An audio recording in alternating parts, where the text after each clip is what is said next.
On Talk of the Nation tonight, we are focusing on money in politics, and the 2025-2026 political season is here. From the NRM party primaries in July to the ongoing confirmation of candidates who will contest on the flag of the National Unity, allegations of money exchanging hands are numerous. And at Kololo, some candidates accused their competitors of using money to get support. Now, last week, some NUP members who expressed interest to contest for various local government elective positions accused some members of the party's election management committee of asking for bribes to be declared as candidates. Tonight, I am joined by Job Kiija, a policy analyst, to understand why bribery is becoming an integral part of Uganda's politics. Good evening to you, Job, and thank you for joining us. Good evening, Mildred, and thank you for hosting me here. You had the allegations. What is your take? Do they hold any water? Well, I think, you know, the challenge is that our politics has, first of all, been overly commercialized, vulgarized, and they don't surprise me because politicians from across the aisle, be it in the opposition or even in the NRM, are all indulged in the politics of money. So, and I think for me, it's because of the culture that we have bred over the past, what I can speak for is really the past 40 years of the NRM government, which I am quite familiar with. The rest I don't know. But what I have seen in terms of my observation, but also my engagement and monitoring the democratic processes in this country, is that money is a fundamental factor. And it cuts across the board. Now, of course, there are certain parties which are doing it a bit more excessively than others. And I think at this point, as citizens and actors that are really interested in sanitizing our politics, we should actually take keen interest in these allegations. If you look at what was happening, for instance, most recently, I think last week, at Kololo, I heard that there is, for instance, a member of SEC now that spent in excess of 25 billion shillings to procure their seat on SEC. We also heard, of course, I heard that from a SEC member, a former SEC member. And that person said it actually in a public platform. I think the news also could have captured him.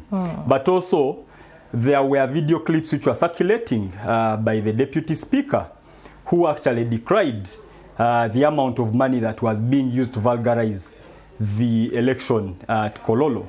He said that there's a candidate that had spent over 5 billion shillings to procure a seat on SEC. Now, I think for me, and the president actually, not so long ago, even here, NTV reported on him when he was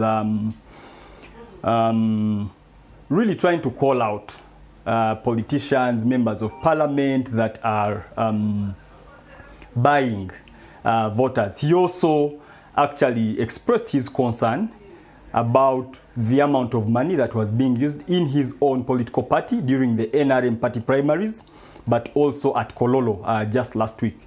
Now, I think for me, if the president really is interested in, if he's serious about not playing politics with us, about the amount of money that is being used to vulgarize his party, but also our politics, he should actually conduct an audit in the elections that happened at Kololo last week.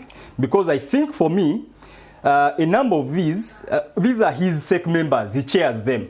So these are people around him. Okay. He should be asking the question, where did they get this money, first of all, from? These are people that are occupying sensitive positions. They are in government, they're in parliament. Could they be stealing our money? Because 25 billion shillings, this is criminal.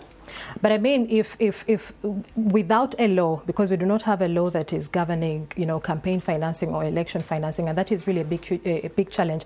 But let's look at how we got here, because then it appears like it is very difficult to just come and use word of mouth to convince a voter, for a politician to share their ideologies. It is more about dipping your hand into the pocket and, handing them the money. So how did we get here? No, I mean, if as a politician you have nothing more to offer to a citizen. Is it the lack of trust that the citizens are having? Because, like you said, for the past 40 years, this is the kind of system that has been happening. Do you think it's something that we can change? Yeah, of course. I think first of all, really for me, I would take it even a bit higher.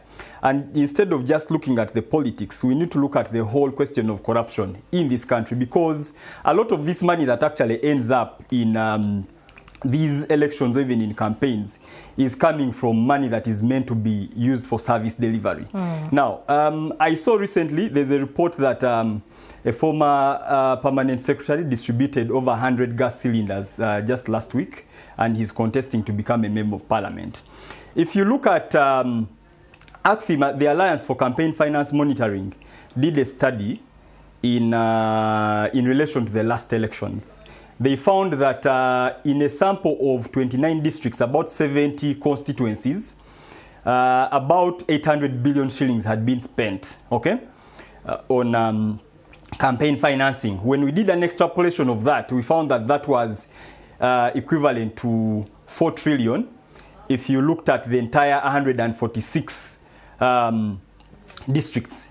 Now, if you extrapolate that to the national budget, if you juxtapose it against the national budget, it's about 10% of the national budget for 2020-2021. Now, the question is, and of which, of course, 80% of that was actually spent by individuals that were within the NRM party, and most of these were connected in one way or the other to government, either as former employees of government or even as ministers. Now, the question is, where is this money coming from? So I think for me, the mere fact that the IGG and the Auditor General are not interesting themselves in establishing where this money that is getting lost, because every year the Auditor General actually does an audit. He finds that money has been lost. Just recently, as we saw that in the Ministry of Agriculture alone, about 13 billion shillings worth of tractors has actually been is questionable. Tractors are registered using private plates as opposed to the official government plates. Okay. So there is a scandal there. So if the IGG and the rest of Parliament do not get interested in where this money is going, it is what actually ends up in our politics. Okay, so shifting back to the financing of money in politics, in some countries, strong campaigning finances laws limit how much candidates can spend, during the election period. As we conclude this conversation, what lessons do you think we can pick from, these other countries that are having these laws? Because as it is, we do not have any law governing, spending of this much money, and perhaps that is why many candidates get away with it. No, actually, I think even, I mean, if you look at a country like the US, they have, their law is very clear. It's about knowing where this money is coming from, okay? That's the most important thing. Our law here actually is not as silent, okay? Because political parties are supposed to be filing annual returns every year to the Electoral Commission. And those annual returns are supposed to be showing how much money you have spent, where it is coming from, etc. Political parties have not been doing that. I think the Electoral Commission has failed in terms of holding these political parties accountable. Now, probably what needs to happen is that needs to be extended to individual politicians. In that, if a politician spends 25 billion shillings, we need to interest ourselves in finding out where is this politician getting that money from. But also, the system itself, it starts from the Electoral Commission with, paying of the nomination fees. You find that there is a lot of money still that is being omitted out by these candidates. No, I mean, I think the Electoral Commission accounts for that money. Okay. In my view, the Electoral Commission has no problem in terms of accounting. Of course, where they have had issues with accountability, the Auditor General's report has curbed them, and they have also been able to account to Parliament. But the challenge is... As we conclude. Yeah. I mean, but also we have had allegations of voter bribery. Okay? And I think for me what needs to be done probably is to ensure that our laws are strengthened in that if someone is found culpable for voter bribery, they need to be disqualified first of all. They need to be prosecuted and also banned from participating in elective politics and public office for an extended period of time. All right. Thank you, Job Kiija. Well, it still begs the question, who is to blame? Is it the voter who accepts the money or the candidate who gives out the money? Well, I will leave that to you. But thank you for your insights.